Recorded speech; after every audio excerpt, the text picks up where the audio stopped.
here we go. So Thank you. we could just pause for a moment to collect our thoughts about the film, about what it means to us and why we were here. And then after, I'll give it a minute, and then I'll ask the panelists one by one, just for their initial impressions of the film. Okay, so we'll just have a pause for a short time.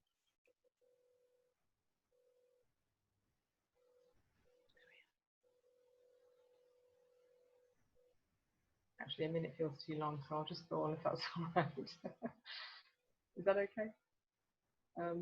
So can I start with asking Gail for your initial impression of the film, Gail? So I watched the film a while ago and I didn't get to re-watch it tonight, to do with taking a child to training and then some tech issues, to be honest. But so I'm not feeling as in the film as everybody else is. But what I remember is that there's visionary and inspiring aspects to it. I'm always very inspired to hear about the meeting of nature-based technologies, if you like. I find that an odd word to use in the concept of nature, but anyway, nature-based solutions, and that it's not a film that covers everything about what the deeper issues are. I'll maybe just leave it at that. Jojo, your impressions? So yeah, I just watched the last part of it, but I actually watched it just a few days ago myself, so quite recently, and I did actually find it really inspiring. I don't know if it's something about getting older or getting more sensitive, but I do seem to cry very easily, and there were definitely some moments in that film that brought tears to my eyes. I thought it was very beautifully done. I think a few people have said on the chat, and I agree also with what Gail just said, in that it doesn't by any means address everything. At the same time, I think, you know, in the time that it covers some inspiring aspects of what could be, and of course, being doing what I do, it would be weird if I didn't point out that it doesn't really address anything to do with like the overall framework of law, for example, which is what we deal with. And I would just say from the off that unless something like a law of ecocide is put in place, it's very hard to see how these solutions will happen fast enough to make the difference that the filmmaker wants them to make. Thank you, Jojo. And Sarah, what were your impressions? So, you know, following on the theme, it was really engaging film. You know, it was very warm, it was very emotional, and it told you a story really nicely, and it is inspiring. It's you know, to see, and I like the fact that it was framed around the timescale of a child growing up, which is something that most of us here have seen in our lives. So we've seen that happen. We know it's a period of time. It doesn't last very long, and that's the timescale that we need to make these changes in. So it was nice that it said, here you go, this is what we can do with those technologies available to us. I like the fact that it tackled some of the issues around fossil fuels and how they control the agenda. So yeah, that was really very welcoming. I like the fact that it used the technology we have, but it also talked about farming and using those natural processes. So it didn't just take a, you know, a one size fits all. It's going to be tech that saves us, or it's going to, you know, be going back to the earth that saves us. And also, it's just a film. It can't do everything. So obviously, we can add stuff. It didn't do this. It didn't talk about how we make those political and social changes. But that's fair enough. It's just one film, and I think it did. It said, you know, it did exactly what it said on the tin. It sets out to tell a story. So yeah, it was great. Thank you. Okay, so I'm going to hand over to Jackie now, who has some particular questions to ask you, some from our audience, or mostly from our audience, I think, maybe one from us. Okay, so the first question that we've got in is, should the film make us feel hopeful that something can be done, or outraged that it's not being done? Can I ask Sarah to answer that first, please? No, both. Yeah, absolutely. Hopeful that it can be done, and fucking bloody furious that we're not doing it. It's there.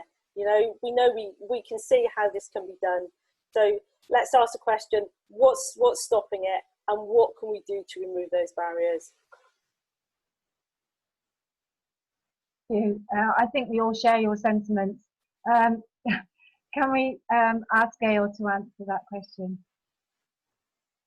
I mean, maybe if Jojo and I can do that, because we're probably in agreement with Sarah, and maybe, I mean, yeah. It would depend what time of the month you would ask me that question, really, to what bit you'd get. And we often say love and rage, don't we? There's the place of the energy. I think Vandana Shiva talks about compassionate rage. You know, the energy. I once had an experience of it feeling like it'd gone into my spine working in a ceremony. Can really bring you out on the streets, and I love to hold us together in all of that. We need both, don't we? So. Yeah, thank you. That's great. Estelle, have you got the next question, or do you want me to do another one?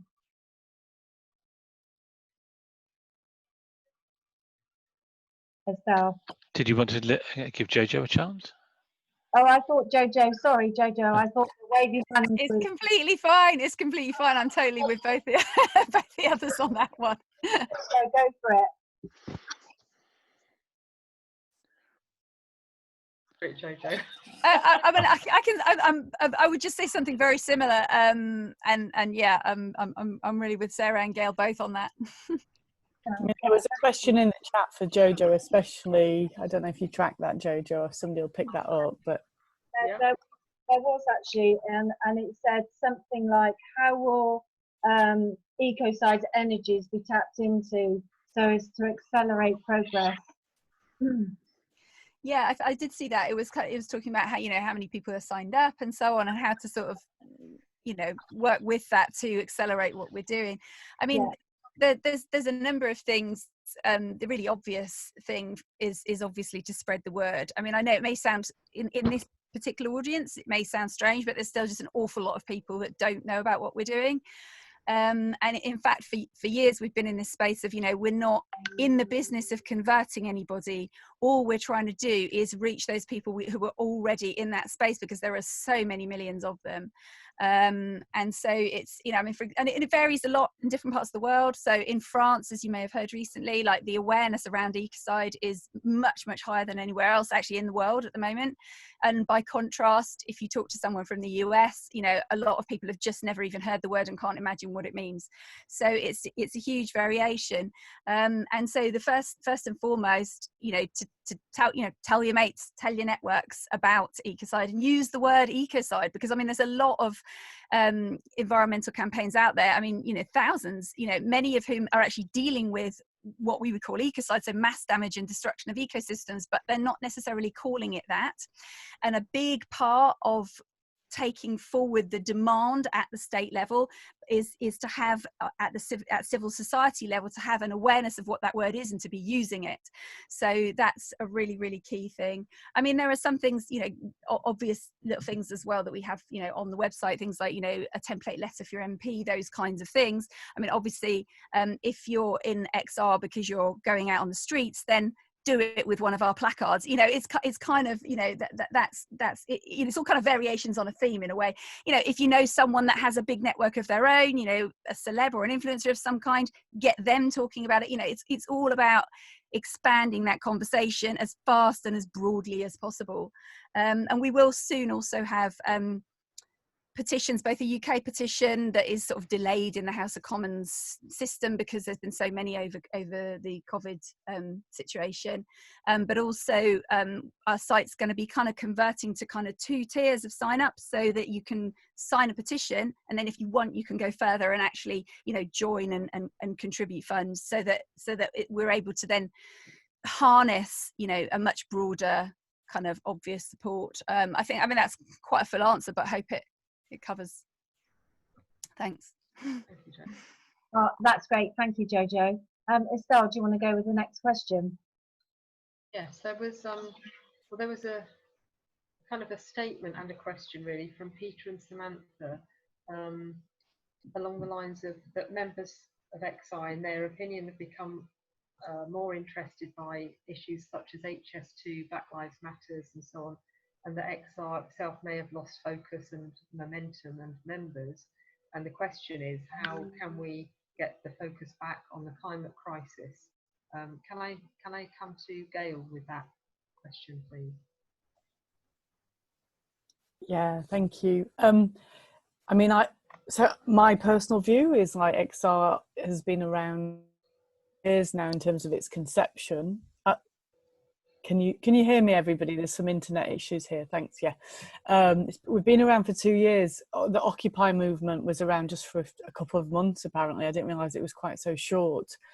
And networks and organisations, as they grow, depending on what foundations are put in place, some of ours were better. Some bits of the foundation were better than the others. And so, I mean, I think we've gone through a contraction, like getting past a honeymoon period, and some of the kind of internal systems and processes need sorting out and so on.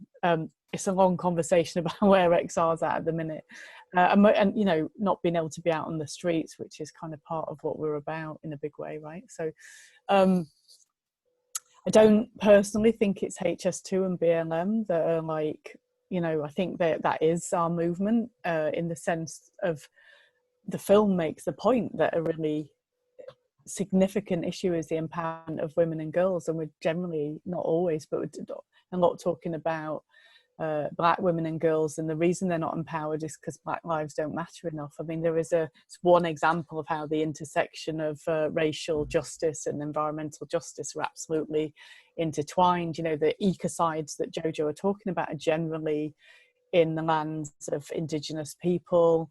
The Ogoni people in the Niger Delta, a shell literally killed their leader, and so on. You know, this is a history of racial oppression allowing the environment to be destroyed, and the fact that we haven't addressed that as a global injustice means that it's now coming home as an intergenerational injustice.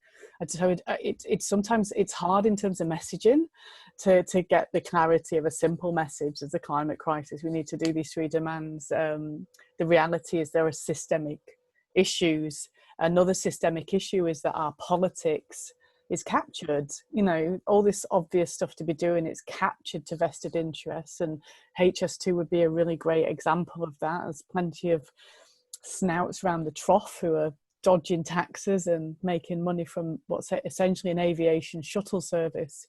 I think it's a question of tactics as to the extent to which XR can and does focus on that as an issue. It's winnable. Chris Packham's got his legal case right now. So I think there are many issues that are interrelated, and it is a question of strategy, which bit you focus on when and how we build a movement of movements so that we are stronger together. I can't remember whose question it was, so apologies for not using your name. Peter and Samantha. Peter and Samantha. I'm sorry, I'm giving you a rather complex answer, because in some ways you're just saying we just need to get our focus back. And I essentially also agree with you. You know, there's a real longing to get back on the streets. And as I mentioned earlier, I'm working on something called Money Rebellion, which I'll also talk to at some point, maybe not in this lengthy answer right now. But yeah, I think that we brush ourselves down and we carry on. Essentially, that's the key piece, really. Thank you again. Would Sarah like to respond to that question? There's not really a lot that I can add to that. I think before I was active in XR, I was a Green Party councillor, county councillor, district councillor, stood for Parliament a couple of times. And one of the reasons why I joined the Green Party was because I understood that the social justice angle and the racial justice angles are all part of us acting on the environment and the environmental justice, and also the justice to the different species that we share the planet with. So I think the point that if people are acting in those other spheres, they are still part of what I see as being part of the environmental movement. But I think it is worth us keeping focused on that overall aim as well, but not to see those other parts as in opposition to us at all. And I think we're obviously going to be stronger if we can bring everybody together and, you know, remind them, understand that the Black Lives Matter campaign and the campaign for racial justice is part of our campaign on the environment and on environmental justice. So I think, not that it's so much being humble or humility, but it is being open and generous and recognising those other campaigns as well as being part of what we're campaigning for. Thank you, Sarah. Jojo, would you like to add anything to what Gail and Sarah have said? To be honest, I don't. I feel like they're the ones that are qualified to speak about that. Being representing XR here, really. So it doesn't feel so much like I'm in a position to do that. I mean, it's probably worth. I mean, I suppose from the perspective of Stop Ecocide, what's been really amazing for us is that I don't know how many of you are familiar with Simon Sinek's idea of the sort of bell curve of how new ideas get adopted. But for many years, and Polly talked about this a lot, we were kind of stuck in that initial phase of only early adopters really kind of grasping and instantly getting what we were talking about when we said, you know, ecocide should be a crime. And there's this kind of, he describes this kind of chasm which is really hard to cross between those people who get it sort of almost without thinking about it, and then the vast majority of other people. So kind of the, you know, when sort of people like influencers start coming in and being able to make a difference in terms of bringing lots of other people with them. And from our perspective, it was XR and the Fridays for Future strikes that crossed that chasm. That's what they did. So, you know, from the perspective of Stop Ecocide, you know, that's been an absolutely phenomenal difference that has been made in terms of what's been, you know, what we've been able to convey to people about criminalizing ecocide. So, you know, I mean, obviously, I think there's a lot more civil disobedience to come, and I know that there are people who have been previously a bit more establishment who are also now saying the same thing. But I'm also aware that what happened over the last year has already been a phenomenal achievement and has completely changed the global conversation. So from our perspective, you know, even if XR were to shut down tomorrow, which I sincerely hope doesn't happen, you know, from our perspective, you've done a flipping phenomenal job. And yeah, I can't even begin to express how completely amazing and grateful we are for all of that. So, yeah. Thank you, Jojo. Thank you. Jackie, would you like to? Yeah, that was great. Thank you. So we've got a question from Liz, Will, and I think it's Amberley. I can't read my writing. Is it more effective for an individual person to take one issue and concentrate on that, or more effective to tackle a wide range of issues in a more holistic way? Can I go to Sarah first, please? Well, yeah, interesting question. I think probably we have to look, and I would say this as part of XR, I guess, we have to look at the system which is causing the issues. So is that a single, is that looking at the one thing? It's looking at the source. So we know we have a systemic problem. We know our government's failing us, and we know that the system, the extractive consumer system that we're living in, is you know, literally burning our only home. So in a way, you know, I am totally focused on one issue, and it is changing that system, which is stealing the future from my children. And I guess, you know, so I'm doing that by being part of XR and being active and taking to the streets. Other people are doing it by, you know, Jojo's doing it as part of the Ecocide campaign. Some people are now doing it as part of HS2 because they're driven by that need to act in the face of that, in face of that huge development. So I don't know I can really give an answer to that, but but I suppose personally, I feel that I am driven by an individual thing at the moment, and that is the need to change the system that's killing us.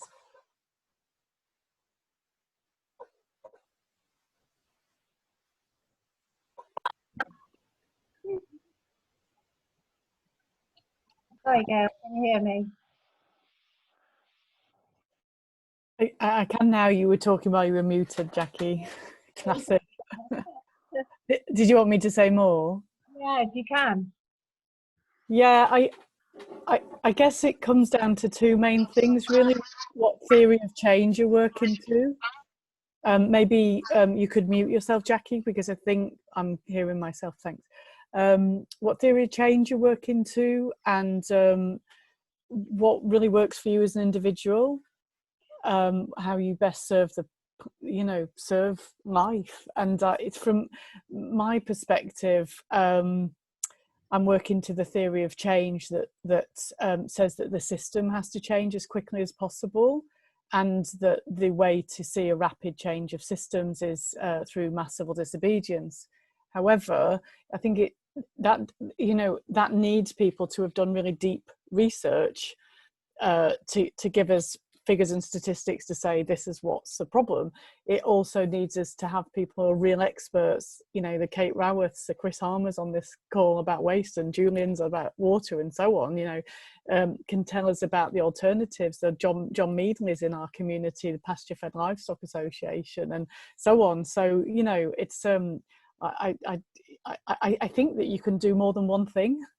I certainly participate in more than one thing, but sometimes I'm at this, heart of, I'm doing one main thing, I'm focused, my main work is focused on this, but I'm also part of Stroud Community Agriculture and Shop at the Farmers Market and all these other things. So, and I sometimes, I wonder if that question doesn't come from that part of ourselves that feels anxious about whether we're doing enough and the right thing and so on. And what a setup for us all to be in this traumatized world, to feel so desperate at times about, what future we're leaving for our children and grandchildren, what we're doing to the planet, and how we're doing enough, And I think even that mentality, and we all get into it at times, is part of the system that we're in, that sort of mentality of, and I would say if that's where you're at, it just, it is part of the work is to go and de-traumatize ourselves. The wonderful Skinner Othell has been teaching me personally some trauma techniques. I really hope we bring more of it into XR as soon as get her online teaching us all, because and we've had Mickey Kashtan here this week talking about purpose-led trauma work. I may be getting a bit off topic here, I hope not. I think it's relevant. What we mean by that is this, some of the things people talk about is, this idea that like working on yourself is somehow indulgent. And I think it can be if it's not, it's a bit of a loaded word, indulgent, but it can appear to be if that's all you're ever talking about is like your wounds and your trauma and, your healing, because like it's a life's work, isn't it? But what if you were thinking, and I think Polly was such a great model for this, right? I mean, what if you were thinking that this was the work that was speaking to you right now, and you wanted to do it as best as you could, and then you hit issues like, interpersonal issues that we hit, or issues of confidence, whatever it is, and then you went and did the work on yourself that was about those issues, so you go back and show up in a better way. I think sort of we think in cycles, Joanna Macy's work and all that. So try not to own like what your part in change is in an anxious way, I guess. Free yourself from that pressure, because I just think that we're so much more effective when we do this as much as possible from joy and mischief. And love Jojo always got me saying this phrase, peaceful mischief. In fact, the last thing to say is that, I did a ceremony before the winter solstice, and that was a really strong message with more joy and celebration of life. If there's any connection I feel with nature, it's saying enjoy us. Life's supposed to have beauty in it, so come from that place as much as we can. Oh, thank you, Gail. Joy and mischief I'm going to take with me. That's wonderful. Thank you. And Jojo, have you got anything to add to that? I guess I come from a very specific perspective here, and in that we, our campaign is very much a one-trick pony. So I'm kind of definitely just my own drive and dedication is towards one very specific thing, which is making ecocide an international crime. It really is like a one-liner, and that's what I spend all my time doing, and that's what all of our teams spend all of our time doing. At the same time, one of the reasons that we do that one thing is because we believe it actually has, it has the potential to, to be a foundational piece or a bridge that actually enables so much else to change, and that without it, it's going to be very difficult for all of those things to change. So, so I'm coming from a very specific perspective of thing, but it's one particular very powerful thing. And I would also completely inspiring you. The fact that it's inspiring you is half the story. It's actually about, I mean, and she's right. When I worked with Polly, we always work this way. It's like, when we came up against blocks, it was always something, there was always something in us that needed addressing.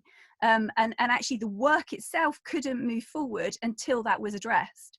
So I do really echo that in terms of, and I think that is becoming more accepted in wider circles, that these are not, we've been used to working in silos, sort of in line management type scenarios. And now, we're even like, the corporate world is acknowledging that that's not a productive way of working. And I think that the kind of interpersonal side of things is also now starting to become more accepted.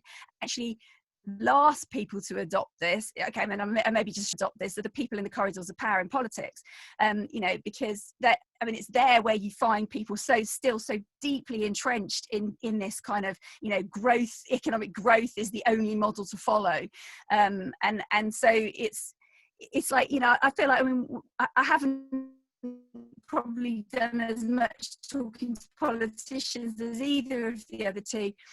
But when I have, one of the things I've really been struck by is that there's this tendency to kind of zoom in on detail in a short space of time so as to make a decent impression on something, and to be able to sort of say this is part of this, whatever the growth package is, whether it's a green growth package or a, I don't know, a healthy growth package or a whatever it is, but it's always in that sort of old model. And it's party, we're starting to move beyond that, and I think what happened in France last month really shows that the Citizens' Assembly, 99.3% of the Citizens' Assembly voted for a crime of ecocide. And they did that, and actually what they did effectively by doing that was totally cornered their president into having to say that he supported ecocide crime. He didn't want to say that. He said it because of what he'd convened the Citizens' Assembly. The Citizens' Assembly came back and told him that. And then the day before he was supposed to respond, some of the big cities in France all turned green. And so he was basically in a corner and had to say something. And that just kind of shows that it is utterly possible to come from the grassroots and, from the margins to the corridors of power and actually bring something to them. And I think that's what's so exciting about what XR have been doing. It was what's so exciting about what happened in France. So yeah, I realise I've probably gone a bit off piece now myself, but there we go. That's brilliant. Thank you, Jojo. And just going on from that, we've had a question come in which sort of follows on. Do you know how far off you are from ecocide being a crime in this country? So, I shouldn't laugh, but to be honest, we've never had very high hopes for the UK on this one. That said, I've got to hand it to XR. Nobody expected the UK to declare a climate emergency either, and they did. What they've actually done about that is debatable, but yeah, the UK, the government responded to a petition last year asking them to make ecocide a crime with we don't recognise the term ecocide and we have no plans to criminalise it. So that's fairly categorical, as well as completely disingenuous, because they were totally involved in the discussions that led to the establishment of the International Criminal Court, and there was discussion throughout that drafting of serious environmental crime and potentially ecocide. So and the UK were one of the key countries that blocked that ending up in the final draft.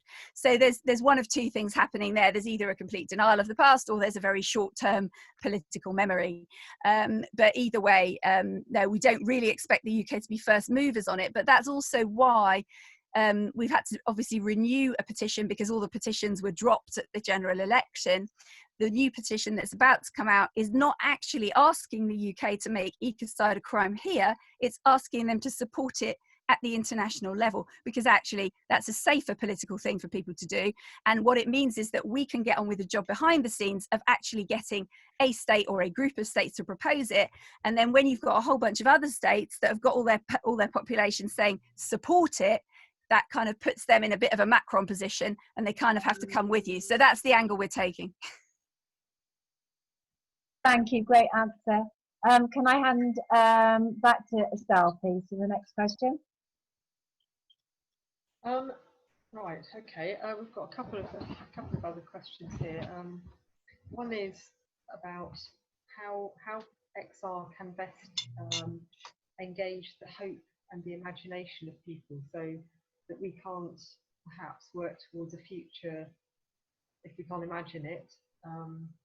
And is there anything XR can do that perhaps hasn't already been done to better engage those imaginations of the public? Can I start with Sarah, please? Oh, that's such a good question. I mean, one of the joys of XR, what should be one of the joys of XR, is that if you come and join the movement, is that you are free to act within the movement. And so hopefully, you know, if we get that right, I'm not a particularly creative person. You know, if people, I sort of, you know, I feed off the ideas of other people, and I can recognise what people bring and go, yes, that's brilliant. Why didn't I think of that? Yes, of course, we need to do this. And we need to be that place where people come with those creative ideas, and we can allow them to take fruit and maybe allow them to fail as well, so that we can be generous if it doesn't work, and that enables us to come forward with our creativity and take it forward. So I think in a funny way, the thing that we can do most to help people be creative and to keep us being, what did I say, bold, joyful mischief, that we can do that is by allowing ourselves to fail and those around us not to always succeed.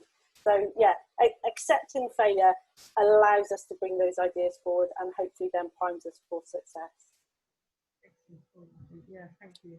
Gail, can I ask you the same question? Oh yeah, I like this. It's a bit corny, this phrase I heard recently. That said, I either succeed or I learn. That was nice. One of the things that's really helpful is what's called vision holding actions in the social change theory language, or we can invent something similar. And it's basically actions that are the change that we want to see, and they inspire the most joy in us as we do them. Like, I remember the different feeling from the very first Bridges action of blocking the bridges and then going to Parliament Square and planting trees. It was like, and we knew the trees were going to get removed. It was a purely symbolic action in that way, but the way that felt. So in terms of, I said I wanted to talk about Money Rebellion that's coming. In terms of what we can do next is something incredible, I think. And it's something I've been working on for 10 years. So I'm giving it my best. I'm about to have a holiday, and then I think we'll be launching it in September. And essentially, and I've seen this come up in the questions and comments a lot, you know, there's a systemic issue with the economic and political system. I could get into a long analysis of what it is. Some would use the language of patriarchy, of a mentality that's extracting. I mean, Kate Roberts said it in the video, in the film, where, you know, just take, use, throw away wherever away is. We're in this mentality, and we're all part of it. In indigenous cultures, it's called wetiko. It's this kind of like grip of this hungry, consuming beast that we can never feed. And we can't carry on like that. We know we can't have infinite growth on a finite planet. The economic system has to change. The political system is a political economic system. In fact, they're interwoven. Gosh, when I get into talking about economics, I can go on a bit, to be honest. So I'm going to rein that bit in. So what can we do about it? You know, we participate obviously on a daily basis in the economic system. We're forced to. I mean, that's part of it. But what if some of the time we could send our money to where it's needed? And obviously we do that in the best possible ways that we can now. We go, okay, I'm not going to buy here, I'm not going to shop there. So I'm not talking about consumer choices. I'm talking about mass participation, civil disobedience, focused on the financial system. What if instead of paying a tax, we put the money towards an action that needed to, you know, a nature restoration process? So using an example, you know, not everybody pays the same taxes, and there's complexity here, but the national government's funding 100 billion HS2. We say we're not up for funding that, in the same way the peace tax protesters weren't up for funding weapons. We're going to give our money to the HS2 protesters or to nature restoration projects or whatever. Another piece is that we're funding the banks, you know, with our debt interest. And I don't know if people know that, you know, the interest on the payments to slave owners only got paid off in 2015. Right, we're paying interest for that long. Who are the banks making all that money, all that tax? Horrendous, right? So we're in this debt-based economic system. It relies on us taking debts on and being willing to repay it, even though we know in other economic systems, in other cultures, debts are not something that you have to pay forever. In fact, the Lord's Prayer, where it says, forgive us our trespasses, if you go back to the Aramaic, it says, forgive us our debts as we forgive those that we owe to.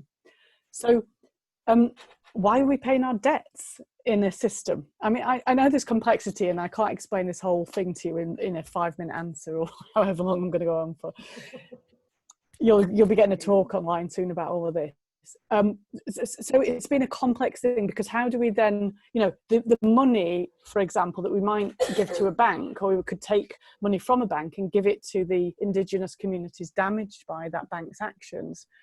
Now, it's a big shift. It's one thing to ask people to get on the streets and potentially get arrested, and you know, I see Dave Judd here and other people where we're, come on, let's get arrested. I used to say to Sarah, climb up on that tower, Sarah.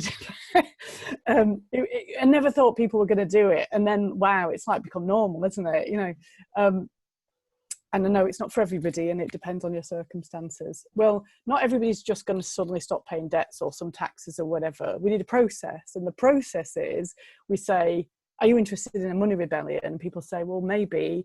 Then we have this rebel ringing script. We phone you up and we find out your personal circumstances, what you're up for, and how many people need to join you. So what's called a conditional commitment. Well, I'll do it if 5,000 other people who are in my bank stop paying their mortgage, you know, like that's where our power lies, folks, in the financial system. And that's where we are so very separated from our own power. And I think XR's got the capacity to pull that off. And if that rippled across the world, the change could happen. It will be very much, to go back to, you know, the question about vision, is like, how do we hold a vision of change? It's where the money goes instead. And of course, lots of it will be symbolic, but it's like, I've been part of the tax justice movement for years. I'm into tax dodging. It's like, I won't pay this bit, this portion, because it's going here, because you guys are bailing out the polluting companies, and it's mental. So as a final example, there's another Gail Force, Gail Thomas, who's one of our regional coordinators, who's going to organise a small business rebellion. Small businesses, not just paying £5. So any small businesses owners that are up for this, get in touch right afterwards with one of the organisers, and they can pass it on to me. £5, maybe it could be VAT, it could be you know, like a small business charge, like late filing fees. There's lots small business get hammered, right? Corporations get away with murder, quite literally at times. Get small businesses impassioned in this country would be incredible, right? The money goes into an escrow account to fund a green transition. That's Gail's vision. That's the kind of thing to do next, folks. And we can do it from the comfort of our own homes, although I am looking forward to getting back on the streets. Thanks, Gail. Thank you. That was fascinating. Can I also come to Jojo and ask Jojo, joyful visioning, what does that spark off for you? Let me just unmute myself. It's that classic Zoom thing, isn't it? I love this. I love the whole debt rebellion idea, and you know, the idea of putting your debts to something that's actually going to make a positive difference. I think that's just phenomenal. I mean, for me, that I think that's, for me, that's an obvious direction for XR to move in terms of doing something different but equally rebellious and equally sort of gobsmacking for people, but that people can sort of do with their wallets from their own homes. I just love that. I think it's just completely brilliant. And also I think it, you know, for me, you know, the whole way that this system functions, like materially functions, this dysfunctional system, or rather the way it doesn't function or whatever, is based on two things: debt and ecocide. So, you know, it's like, yeah, absolutely, you know, let's address the debt side of it. I think that's just completely brilliant. And in terms of, you know, joyful visioning, I mean, I actually think that this film that we've just watched gives us a little flavour of that as a quality and as a sort of way of approaching things, as a kind of, you know, what can we do? So I think that's always something that you know, we're kind of coming back to, and we've struggled for quite a bit over the last, you know, number of years, you know, with the messaging, realizing that, you know, what we're trying to tell people is quite hard for people to grasp, because, you know, a lot of people see law as something that's over there, that's something they don't know anything about, that lawyers know something about. And a lot of people don't even realize how compartmentalized law is. I mean, you know, we've had people say, can you sort out my neighbor's dispute and I'll pay you and you can put it to your eco work? And it's like, no, not really. You know, it's there's so many different arenas of law, and actually, you know, we're an advocacy group. We're not even lawyers, most of us. So there's always been this kind of trying to, you know, bridge a gap with messaging and have people kind of understand what it is that we're talking about, because, you know, law is something over there, international law is something even further, and international criminal law is something completely beyond conception to most people. But what we're realizing is that the thing that ties people together, and I think this is something that XR have tapped on really well right from the beginning, is values. And so, you know, actually, you know, kicking off from the premise of how do we protect what we love, how do we protect the earth, how do we protect each other, how do we protect our children, you know, is part of that discourse, and it's a positive side. So it has that kind of sense of, you know, the visioning of, you know, what can we do that works long term, and then we can kind of come in after that with the how, which is actually quite hard edged for us, you know, with what we're doing. So yeah, I mean, those are the kind of first thoughts that come to mind in that context. It's probably not hugely focused, but yeah, those are my first thoughts. Thanks, Jojo. Jackie, Yeah, there's loads of questions coming in, and I'm really conscious there's only sort of 10 minutes or so left, so it's really difficult to pick which question to choose. I'm going to go for, so we talked quite a bit about donut economics, and one of the questions that's come in is, how do you think the idea of donut economics resonates with people? And if I could go to Sarah first, please. So, Kate Rayworth from the Donut Economics. She calls herself a renegade economist, which I think is just brilliant. So the idea of the donut, I think is just fantastic, because it allows her to, and us actually, also allows me to explain what it is that our society and the way we live, our economies should be doing. So it should be pulling us out of harm's way, but it should be operating within that channel that doesn't harm the world around us. And so then we can look at, whenever there is something which it is requested or being proposed to be put forward economically, we can then say, well, does it help people, and does it harm, you know, the world around us? And it allows us to then start thinking about transitioning to an economy that looks at planetary repair. So rather than we measure success around GDP and economic growth, we could actually have a measure of economic success which says, does this process help repair the world around us? And if it doesn't, we don't do it. If it doesn't help make people's lives better and repair the world around us, we do not go down this route. And there's you know, a number of people have looked at this. Tim Jackson wrote Prosperity Without Growth over 10 years ago now, after the 2008 financial crash, but he didn't have a beautiful idea that we could grasp, like, you know, the donut economic principle. So I think she's great in the way she talks about it, but you know, it's just that simple idea which allows us to grasp the nature of the society we need to move towards. And now more and more people are considering that. There's Jason Hickel's just brought out a new book on degrowth. You know, how do we actually manage to contract our economies, the green idea of contraction and convergence. And, you know, the time for those ideas has come, but we need to be able to explain them to people, and that's the brilliance of Kate. Yeah, great. Thank you, Sarah. Can I go to Gail and then Jojo? Thanks. Yeah, I think one of the things with economics is that it's like science, isn't it? It can feel very disempowering, and I spent 3 years obsessed with economics. I used to have little pop-up stalls. So we sat outside the sub rooms, and then, you know, self-educated around economics. But mostly, having read a lot of books and done a couple of courses and that, I just realised it was really simple. Mrs. Thatcher says there's no alternative, and there just are. You just have lots of alternatives, to the point that Ha-Joon Chang, and he's got some great books as well, says, tell me what you want the economy to do and I'll design it. And so as individuals, I mean, it's, you know, economic literacy, it's a good thing to have, as some scientific literacy is and all the rest of it, but, you know, don't stress about it only if you enjoy it. I'm a bit of a nerd like Sarah. Mostly what we can do is say, what do we want the economy to be for, you know, and then it's what you measure. And as Sarah said, you know, the donuts are one way of conceptualizing that. There's things called the genuine progress indicator. Instead of just measuring GDP, the guy who invented GDP, Simon Kuznets, always said it's a bad move. Do not measure your economy on GDP, right? So, and that's what we do. And so we should, if you use the genuine progress indicator, you'll see we're failing, because it includes environmental and social indicators.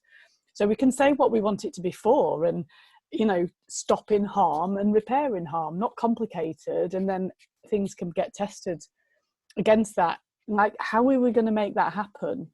Well, mass participation, civil disobedience, focus on the economy, and asking as part of that for a global citizens' assembly. You know, Stroud's, oh, sorry to be so Stroudy for the, you know, forest folks and that, but, you know, centre of the universe, apart from Yorkshire.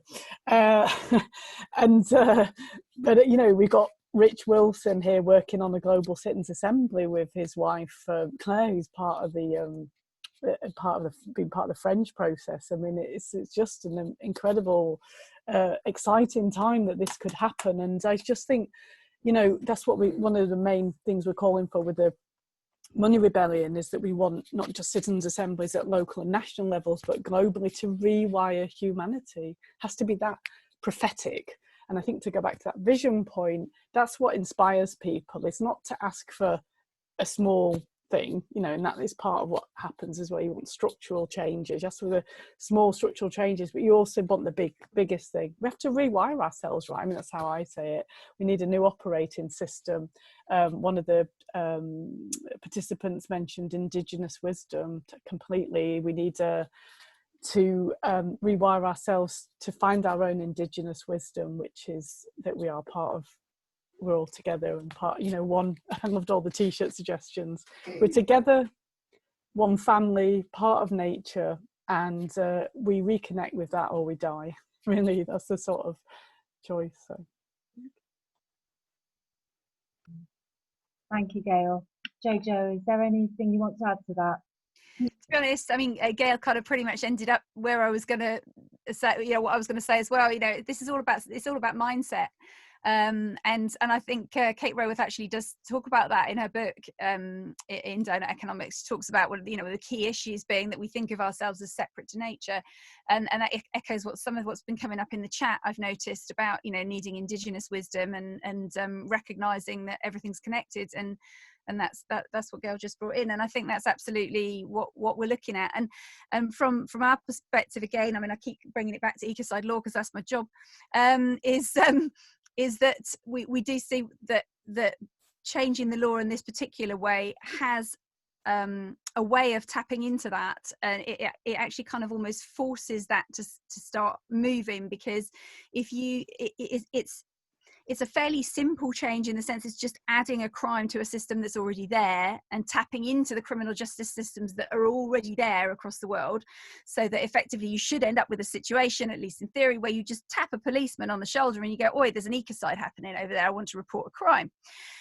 But the interesting thing about ecocide as an atrocity crime alongside genocide is that you're essentially saying that damaging nature is equivalent to damaging people. In fact, obviously longer term, it's even bigger deal, because you're not just talking about one people destroying another people, you're talking about, you know, the entirety of humanity. But effectively, once you put ecocide alongside genocide and crimes against humanity, you're basically saying harm to nature is that bad.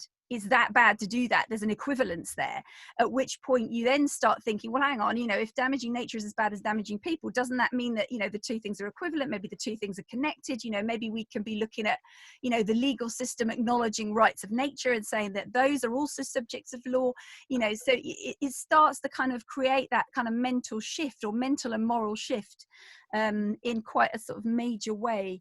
So that, yeah, that's something that we feel is really quite sort of potent about the ecocide campaign. Great, thank you. So we're desperately trying to decide which question to ask you, because it's going to be probably the last one.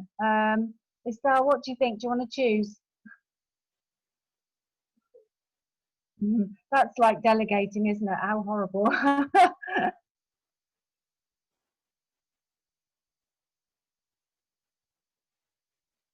You're on mute, Michelle. It's getting late, I know. Sorry, Third glass of wine. So okay, apologies. Okay, there is a question here. How could we tie street stalls and donut economics together? Hold on. With street citizens' assemblies, this is also a glass of wine question, I think, in our local towns, to spread the knowledge of this and regenerative culture. Anyone like to clarify that at all? So I don't know, but I think we should give it a go. That's good. I've got a feeling whoever asked that question knows exactly how to do it pretty much, and just needs to get on with it and have a go, you know. Like, I mean, mostly I always think British people just need to get over ourselves, don't we, and get on there and try stuff and risk. Do you remember Ben Elton from the 80s used to say we'd let the environment die because we'd be embarrassed, we'd be more embarrassed about farting on an escalator or something. You know, like nobody wants to do things that are potentially embarrassing, do they? Like standing on a stall, or you know, announcing a rebellion. I mean, each of the women on this panel tonight, and I know many in the audience, like who've done phenomenal things as well. We've all just had the guts to have a go at something, and also like another corny thing I once read was like social entrepreneurs are people who fail a lot. I've tried loads of stuff that didn't work. Just like really convinced it's going to work, and then it doesn't. You're just like, oops, and then you have a bit of a rest, and then you do something else. Like I think that's what we have to do, is just like keep trying, you know, never give up. Just keep smiling. So do the stall, folks, and we'll come up to you and go, what are you doing? Jojo, did you have anything you wanted to add? You're on mute, by the way. Yeah. Yeah, sorry. Yeah, I think it's interesting. I mean, we've actually got this kind of little sister initiative, if you like, a charity initiative called Earth Protects Communities, and what they're working on actually is developing a kind of process model around how do different communities, any kind or any size or type of community, how do they start behaving as if a law of ecocide was in place. So that's kind of one thought that came to me in response to that question, is how do you sort of link those things together, the macro and the micro, and maybe it's what you do within your own community or your own particular arena. Is like, how would you be behaving if it was actually the law to respect the environment and not destroy it? So yes, I don't know, it's just one possible approach to that. Thank you, Jojo. That leads really well into my sort of final question, really, which is to ask each of you, well, first of all, what's your main takeaway from the film? But also, is there one thing you want us to do that you would like to ask the audience and the public in general to do? If I can ask Sarah that, please. So my takeaway from the film, I guess, is a bit nerdy. Is that to communicate to people, we have to talk to them emotionally and take them on an emotional journey. Whatever the science says, we've got to make that connection. And so what I would ask of people is that to recognise that none of us have got this. School strikers haven't got this. XR definitely has not got this. Ecocide has not got it. And the only way we can protect ourselves is if we all come out on the streets and take action. And it actually takes our bodies to be there to make the change. So I would ask everyone to join us at the end of August and September and keep doing it, even if we fail. That's my ask. Thanks, Sarah. Jojo? Oh. Come back with my one trick. Sorry, you did kind of say, didn't you? But I mean, is there anything you want to add? If not, that's fine. You kind of covered it before, but really, support making ecocide an international crime and talk about it. That would be my one action I would call out people to do. On the streets, Jojo. Talk about it on the streets. Actually, not on the streets, but everywhere else too. In your NGOs, your environmental groups, your political groups, your banks, your corporations, it's got to be everybody. Thanks, Jojo. And Sarah. Oh, sorry, Gail. Gail. So all of the above, and to Marika's 16-year-old daughter, just so totally believe in yourself. As young people, and especially as young women, we get taught not to trust our own minds, and you know everything you need to know to move forward. Lovely, so go for it. And I think that every time we reach to be together in some ways, the place where we'll all do it, don't we? Get irritated and separated and narky, and every time that we can make a connection with each other, we're working against this system. So some of it's the outward things that we're doing. Yeah, get on the streets, write this, sign that, do that, blah, blah, blah. Where's the place where we just keep feeling connected? And it's normal behaviour in Stroud talk like this, isn't it? But feeling in love with each other and in love with life, and in love with our own lives. I think we can just keep the energy for doing this in the right way then. So yeah, thank you. And I just want to say thanks to everybody who's part of this, because you sort of end up, some of it's been a journey ending up being visible people in these movements and so on. But as my friend Jamie Kelsey Fry said, it's the people who empty the piss barrels, Gail, at 4 o'clock in the morning that make this movement work. And it's, it's that, and I do envelope. I know Sarah does. I know Jojo has envelope. What I call envelope stuffing work. You know, like it's all of that that really matters. And honestly, thank you to everybody who's doing whatever they can to keep us together and keep us moving. Thank you. Back to Jackie. Gosh, thank you. I don't quite know how to end that, but this has been a fabulous evening. I think everyone will agree.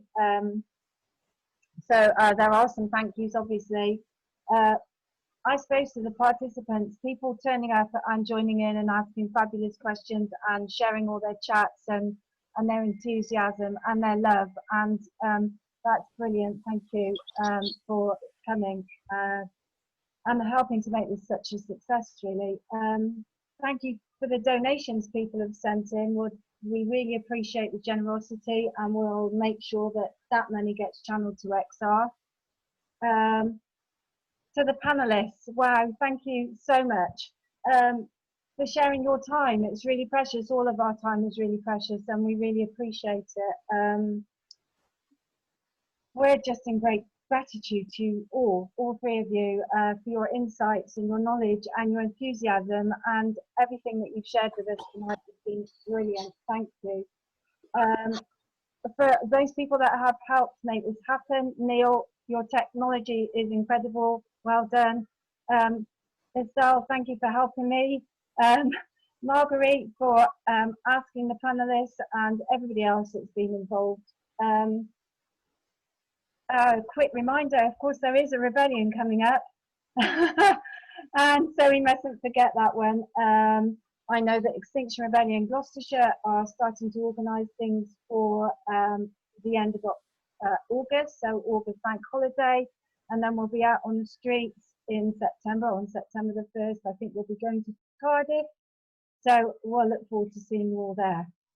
Neil, is there anything I've missed? Where are you? I've bunged a couple of things in the chat. There's a link to the rebellion plan. Don't tell anybody else. It's a secret, but do tell everybody. It looks like super fun, and we'd really like to get some ideas from Gloucestershire. There's a group of people meeting most weeks, but we haven't got a lot of time now. So we need to work out how we build towers of donuts that can rumble down the street and knock everybody over with their regenerative culture as they bumble into a street stall. And also, if you can make a note of xrsouthwest.uk, xrsw.uk, a ton of stuff on there. Loads of links to all sorts of things, Reset TV, loads of events going on. It's a real treasure trove. And I know a lot of people have put a lot of work into that, so it'd be really great to see people using it. And yeah, it'd be really great to see people in and around the countryside, and possibly in Cardiff and possibly in London in a very short space of time. So I'd just like to say thank you ever so much for everybody else who's taken part of this. Special thanks to the panelists. It's been super terrific getting you speaking tonight. It's been so inspiring. Hopefully the video will make it into some form of state that we can reuse it and reshare it and things like that, and inspire yet more people. So thank you all, and get ready to rebel for life. Great, thank you. Thank you, Sarah, Gail, Jojo, brilliant. Okay, I think that's all, folks. We've had a long day working this, but hope you've enjoyed it, and we hope we'll follow up and see you guys somewhere soon. So thanks very much. Bye for now. Thank you. Bye. Right, I think I'll press this and then